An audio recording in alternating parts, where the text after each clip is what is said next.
Most believers don't actually understand the sequence of events in the book of Revelation.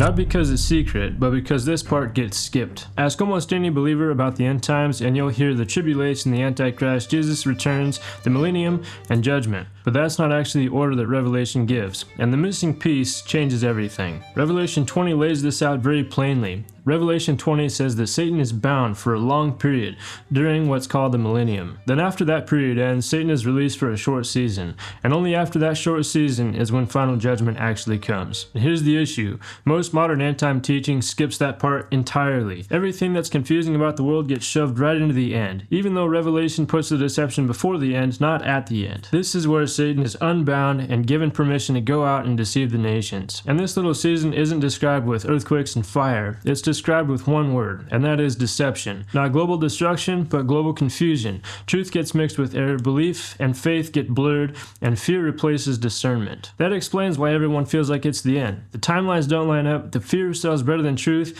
and believers argue more than prepare. If Revelation is right, then the defining test of this season isn't survival. It's discernment. Not guessing dates and chasing signs, but knowing who and what you're giving your allegiance to. And here's why this matters on a personal level. A few years ago, I was sitting down, having some coffee with an older pastor. He was 74 years old, and just a few months prior, he had suffered from a heart attack. He had had an encounter with God, and it was something that impacted his life for the rest of his life. God showed him that he was pastoring a church, and he was doing all this good stuff, but he had never fully made God his Lord, the Lord of his life. He had been professing the gospel for over 30 years and brought thousands of people to Christ over that time. But at the end of the day, God revealed to him that he was still living by his own will, not fully dedicated to the Lord. And that really impacted him because it was so easy. He had never really thought about it that way. And that's the realization that we all need to come to, is that are we fully dedicated? Are we fully surrendered to God? Because if we're not, that is how deception can creep in. So here's the question I want you to think about.